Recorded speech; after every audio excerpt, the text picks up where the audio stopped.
है वो ब्रह्म को परामर्श कर रहे हैं। मैं अब अपनी बात कर रहा हूँ, वेस्टर्न फिलोसफी की बात नहीं चल रही फॉरेन। तो और तद एव, और एवकार जो है ना, वह एवकार को मतलब है कि वही है, तेज है। वो एवकार के अर्थ में मात्रच प्रत्यय है। वो मात्रच प्रत्यय होकर के प्रोसेस होकर के ग्रामर की जो शब्द बने हुआ का नाम है मात्रा या मात्र। अपन के मात्रा आत्मज के ऊंचे ख्याल आयो। वो मात्रच प्रत्यय तद मात्रा में, वो तद और मात्रा शब्द मिल गए एव के अर्थ में। एवकार अर्थ है मात्रच।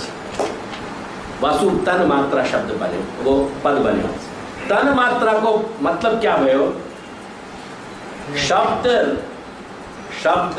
रस रूप शब्द स्पर्श गंध में वो ब्रह्म ही है, कोई अन्य वस्तु नहीं, वो ब्रह्म ही है। ये अपने यहाँ तन्मात्रा शब्द सुखाया हुआ है। पहले मैं तन्मात्रा शब्द को डिफाइन कर रहे हैं। तन्मात्रा शब्द को मतलब है वो ही, इतना ही अर्थ है।